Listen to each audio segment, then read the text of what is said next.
So yesterday in the playoff game in the WNBA, where the third-seeded Connecticut Sun took on the sixth-seeded Indiana Fever, there's an incident, and I believe it was the opening minute, that caught a lot of people's attention and initially had some kind of divided takes on it.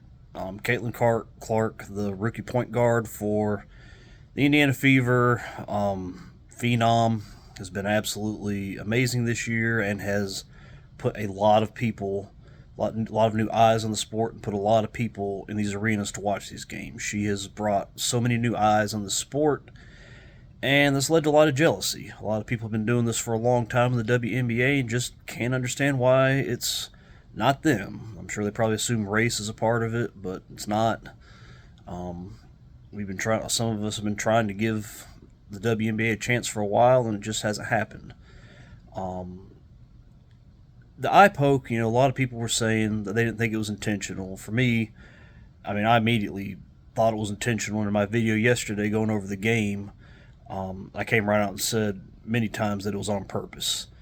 And I'm not here to knock anybody who said otherwise, because in a situation like that where somebody gets pretty viciously poked in the eye by somebody with very long acrylic nails, those fake fingernails, you want to give them the benefit of the doubt, and I get that. I'm not about to knock anybody for that.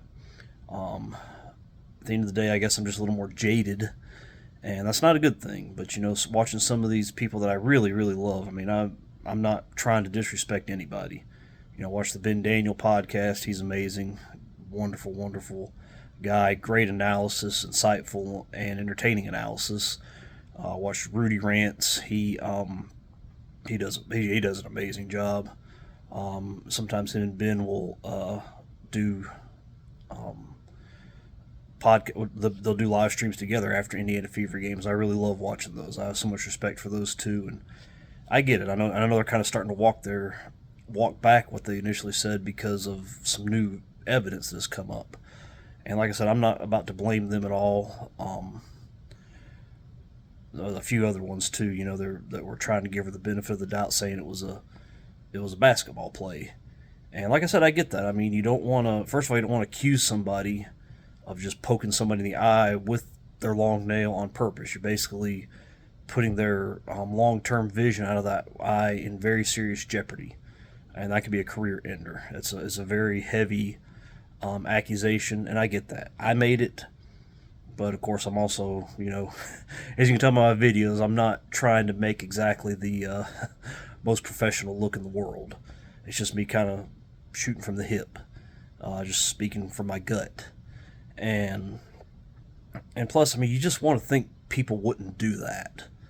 But like I said, again, my jaded way of thinking, I felt like it was intentional from the get-go. And again, it's mainly from the gut. You only saw one angle of it for all of yesterday and last night. It wasn't just more than a new angle came up. And that first angle, I could see where there would be doubts. I could see where, you can't really see the intent. For me, there's a few factors that had me saying that I felt like it was intentional. First of all, I'm looking at the two people involved. It's Caitlin Clark. She's been an absolute bullseye all year for cheap shots, rough play, you name it. And it's been very, very off-putting, and that's just how much I love watching her play, the fact that I've not tuned out of the WNBA even on her games. I'm sure as heck not watching any other games. I got to be honest, I've not watched any other games. There's part of me that, once I started really getting into it, saying, hey, I want to watch this game or this game, I never did. I never watched any game other than an Indiana Fever game. And once Caitlin Clark was out of the game, I tuned away except for the Chicago Sky game because I just wanted to see if Angel Reese was really going to try to do that blatant stat padding against the third stringers, and she's the only starter in the game, which she did. In that same game, I believe it was Diamond DeShields is her name, just absolutely did like a football field, open field tackle in the back. She was just dribbling. There was no intent to do anything other than just to plow her over. And I don't think she was thrown out or anything like that. And the Sky committed a lot of technical fouls on her. Angel Reese, and again, I've said it, I'll say it again, intentionally clotheslined Caitlin Clark in the head. By the time she made contact with Caitlin Clark's head, the ball was so far away from her hand, even somebody as uncoordinated as Angel Reese could not have possibly misjudged it that badly. She had some very, very evil intentions with that arm coming across her head, and of course, Kennedy Carter didn't even try to hide it. She just ran over there and hip checked her when she wasn't looking, blindsided her, which those are the toughest hits, the ones that you can't brace for. And all three of those ones against Chicago were ones she couldn't brace for. So she's been a bullseye all year, and Dejanay Carrington is one of those online activists, one of those online social justice warriors. She's had a lot of things to say about Caitlyn all year. When Caitlyn, denounced racism among any of her fan base, she didn't think she did it viciously enough, and had some things to say on social media. She's tried to clown her at the start of the year, saying she's going to lead the league in assists, which happened, made her look pretty dumb. And she just very, very much tried to be the antithesis of Caitlin Clark, even though, as much as I hate to say it, the look she puts forward is a lot whiter than even Caitlin Clark's. She has the blonde wig. Caitlin Clark has the dark hair, the eyelashes, and just the makeup trying to lighten her skin even more. Obviously, her skin isn't as pale white as Caitlin's, but you can tell there's some issues there. So the fact that those Dejanay Carrington that did that, and not somebody else, first of all, that was the first red flag, and secondly, the fact it happened so early in the game. Caitlin Clark was just trying to pass the ball and wound up with a 4-inch acrylic nail in her eye, which they need to ban that. A lot of people have said that. You can say, they can try to pull all that's not fair garbage. You should not, when your arms are flailing like that, you should not have long nails, period, point blank. It's just, unless you have bad intentions. And she had bad intentions. I can just tell by her body language, too, the way she just kind of, she knows she's got these long nails. She knows she made contact, at least near her eye, and Caitlin immediately collapsed in what had to be unbearable pain. How she got back up and finished that game with a black eye, and with that nail stabbing into it like that, that's. I was gonna say, if it was me, I'd have collapsed in a fetal position, and they would have had to carry me off the court. I'd have been blah. It'd have been bad. So kudos to her. For everybody who says she can't handle the physicality of the WNBA, she has taken the worst cheap shots all year, and all consistently gotten up. And hopefully she can keep getting up, and hopefully the league will finally crack down. They should have done that after the Kennedy Carter cheap shot and said, look, we're not doing this anymore. Got new eyes on the league. This is our chance to, really have a league that's profitable. We're not having to take $10 million a year from the NBA, if not more, just to exist. We can have actual fans in the stands. We're not going to be a social media league, which made a video talking about how social media is not real life, but that's where Dejanay Carrington lives. And you could just, to me, everything in my gut told me that was intentional. And there was nothing I could think of that would say, maybe. I never even had that. And like I said, a lot of that's my jaded point of view. I have a very jaded way of thinking when it comes to that. So, again, I'm not knocking anybody. I think it's a good thing that some of these other people, their initial thought is, well, I don't think she would do that on purpose. I get it. And I wish I had that. I wish I wasn't so jaded, but I wasn't. And I'd never seen that. People swat at the ball while you're trying to pass all the time. I've never seen anybody with a 4-inch acrylic nail go straight into her eye socket. That was pretty crazy. Well, this morning there's a new alternate angle that shows that, my jaded gut was right. And like I said, kudos to everybody who's pointing this out. That's one of the things I like about people like these people that I mentioned earlier, that I like watching Rhodes rants from Black and White Sports. He's awesome. I love his stuff. Matrix 2, I love those two. I love watching their videos. They're seeing this new angle where you see basically she's swatting at the ball, and then her hand just takes an immediate dive right down into Caitlin's eye. And you can just see her. It's just an unnatural motion. She's swatting at the ball, and then boom, right in the eye. That pretty much shows it's intentional. That erases well, maybe not. I mean, she did that intentionally.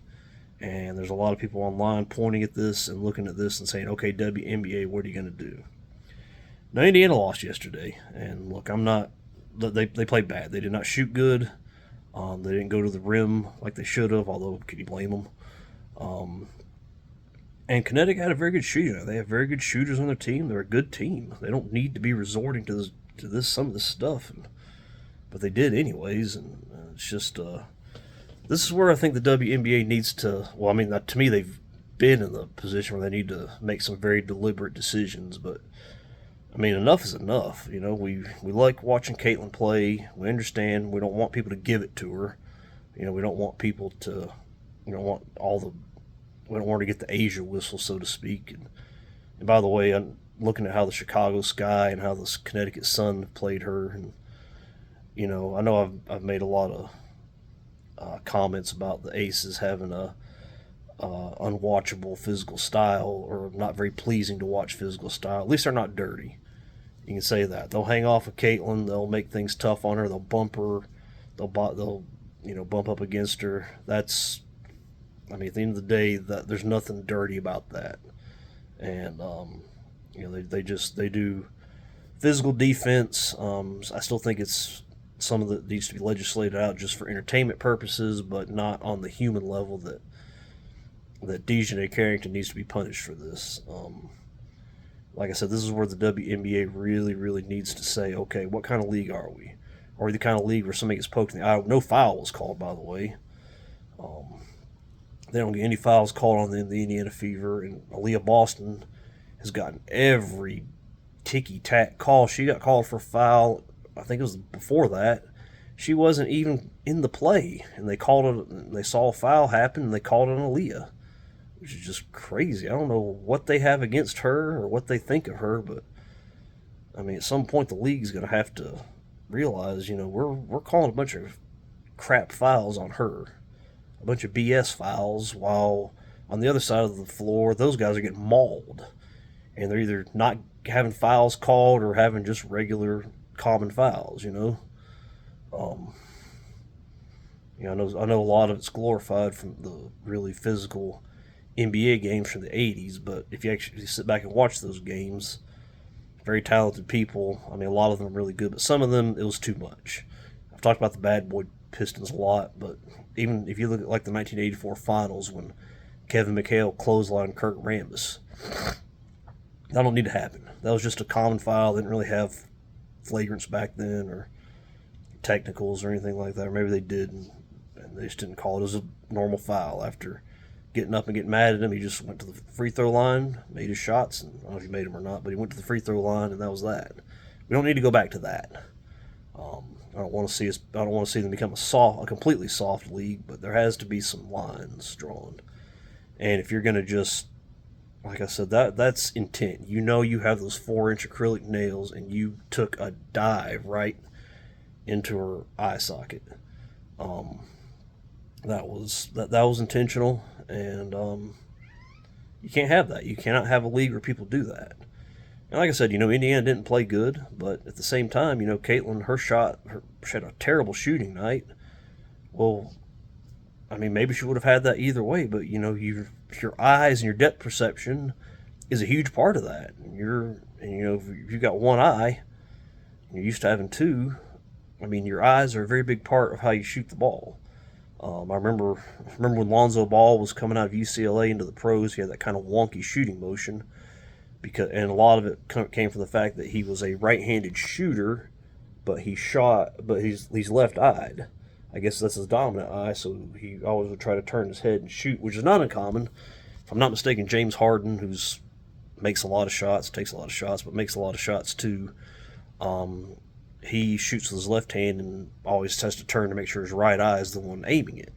So your eye is a big part of that. And that was Caitlin's right eye, if I'm not mistaken. I'm pretty sure I know she's a right-handed shooter. I think she uses her right eye. So to say that didn't cause any effect, I know she's not going to she's never made an excuse all year. I give her so much credit for that, but you've got to be locked in. And if you've got an injury to your eye, that's just going to throw you off. And who knows what, maybe that causes a snowball. I mean, like I said, you still have to be better. You have to be able to deal with adversity. When your long distance shots aren't falling, you got to take it to the rim. But when she took it to the rim, Marina Maybury just bumped her and bumped her and bumped her and bumped her, and Caitlin made it to the basket and laid it in. But it's got to hurt. She's trying to dribble the ball, and Marina Maybury's just plowing into her. When she had DeWanna Bonner on her, I think that was her name, DeWanna Bonner, 6'4". They had to put somebody 4 inches taller on her to guard her. That's just the lengths they're going to because of the hatred of Caitlin Clark. And I can't help but think, what if a white player would have done that to a black player? I mean, good Lord, dang First Take on ESPN, they had to extend their show all day talking about, all the injustices that have happened to black people in the United States going back to, quite honestly, 1492 when Christopher Columbus showed up with African slaves. And they would find a way to do that because, even Stephen A. Smith found a way to incorporate Martin Luther King and Rosa Parks, heroes of the civil rights battle, somehow talking about that with Caitlin Clark. So, if this was the other way around, and you have to think about it like that, they'd be calling it a hate crime. I guarantee it. And all the woke companies that sponsor them would be calling for people's heads. They'd be calling for her head. After she picks it up off of the floor, after Angel Reese clotheslined it off, she'd have to find it and hand it to him. It's just, like I said, being a white, straight woman in a league full of, mostly black and almost exclusively, women that are in relationships with other women. It's been a dangerous situation for her all year. She's lucky she hasn't suffered any kind of serious head or neck injury or worse, and she's very, very lucky with this that there's not permanent eye damage, that she was able to walk away with just a black eye and not, possibly having to have a torn retina or possibly even losing the eye. Who knows? That's basically getting stabbed in the eye. And there's bad intentions behind that. And if you're the WNBA, you have got to do something. This is because you're fixing to have a season where you have a first round matchup that does better ratings than the finals. You're already getting exposed. You basically exposed yourself on the podcast in a number of ways by saying, I talked about showing how much more Caitlin has driven the needle, has driven people to the arenas, has driven viewership, ratings. She's had all these just incredible things happen that have never happened before. And then they pointed out that a sudden breakout search on Google is what is the playoff format for the WNBA, which means a lot of people are watching that really have no idea what the actual rules are when it comes to these playoffs. Even I don't know. I picked up from the first round what it's going to be, but Connecticut's probably going to, even no matter what happens, they're probably going to win. I think Wednesday's the game. It's either tomorrow or Wednesday's the game 2. They're probably going to win. That'll be it for the Fever. That'll be it for Caitlin Clark, and the WNBA goes back to the dark ages until the start of next year. And if I'm the WNBA, I've got to be having some serious meetings right now, saying, look, what do we need to do? Because at some point, if they're gonna knock the Fever out, we only get to watch them play two extra games. How many of us are going to come back next year? How many of us are not going to find something else to watch until May? I'm going to. I want to watch Caitlin play. I want to watch this Indiana Fever team continue to gel, continue to find their identity, and really, become what I feel is going to be a juggernaut. I want to see if this happens. I think it's possible. And plus, if I'm the NBA, and I've already dumped over $250 million into them over the course of 3 decades, almost 30 years, and they've still never turned a profit. Now they have a chance to make some real money and turn a real profit, and they can't. And they're just throwing it away, trying to injure this person out of the league. If I'm Adam Silver, I'm calling Kathy Engelbert. I'm calling these WNBA officials saying, look, If you if we don't if this causes issues and the ratings fall back next year, I'm going to stop. We're going to stop subsidizing you. And like I said, the minute uh, the NBA says we're going to stop basically bailing the WNBA out with their losses, the WNBA will fold on the spot because all owners they'll leave town immediately. They'll sell their teams. They'll fold it. The teams will file for bankruptcy because they'll know that they're just going to lose a bunch of money.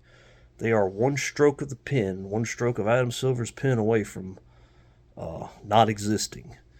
And if I'm Adam Silver right now, I'm calling them and I'm saying, "What the hell? This is crazy." So, like I said, I felt it was intentional from the word go. Just the way this league has treated Caitlin Clark, the way the commentators, the players, past players. And that's another thing. If I'm Adam Silver, I'm saying, look, get these people out of here and get some people in that are going to play her hard, that are going to play her straight up, though, and leave all the dirty crap behind. There's no place in it in any sport. I mean, good Lord, eye gouging in the NFL, which is the dirtiest league and the most physical league out there. I mean, look at somebody like Conrad Dobler, the offensive lineman for the Cardinals. I think they're still the St. Louis Cardinals, and he played for them. He's still, to this day, that's what he's known for. The guy who gouged eyes and just was the dirtiest player out there. So it's something that sticks with you, and it's something that this league does not need. They need to be, they can't be resorting to these that's not even Bush League stuff. That's just flat out mean and evil. I know it might sound kind of harsh or overblown, but I mean, you're poking somebody in the eye with your 4-inch acrylic nails. That's bad. That's bad intentions. Very, very bad intentions. So, be interesting to see how they do this, how they choose to go about it. Hopefully, they'll do the right thing. And I'd suspend her for the rest of the playoffs for that. Honestly, you have to send a message at some point if you want to be profitable. You have to send a message saying, look, we want to make a watchable product. We don't want you guys to tune in and watch, people getting poked in the eye with basically a sharp object. So it'll be interesting to see. I'll be keeping my eyes on it, at least for another couple days until Indiana gets eliminated, and then I will quit paying attention like everybody else. So the WNBA is about to get a rude awakening about what life without Caitlin Clark is like, and they need to be praying to whoever they pray to that she doesn't say, you know what, this is stupid. I can make money elsewhere. I can play elsewhere and not risk my quality of life for the rest of my life. She's only 22. So, be interested to see what they do. Thank you guys again for watching. Like I said, these view counts, I continue to be blown away by. Thank you for your support. If you want to subscribe. Maybe I can start making some money off of this. I just doled out some big money for some Metallica tickets next year. Looking forward to it, but might need a little kickback for that to help that out. So hey, if you want to, don't hesitate. But I'm a fan just like you, just shooting from the hip, shooting from the gut, and following what my gut tells me. My gut told me that was a intentional and very dirty play by Dejanay Carrington on Caitlin Clark, and it looks like I was correct. But like I said, to those who are trying to give her the benefit of the doubt, I don't blame you guys one bit. You guys are great. You guys have inspired me to try to make videos and put myself out there in a way that I never dreamed I would. So thank you guys, and like I said, just looking forward to keeping it up. Looking forward to at least probably just one more game, and looking forward to next year, and hopefully some big changes and some big punishments for this, and big future punishments for anybody who wants to do this. So thank you guys, and I will talk to you later.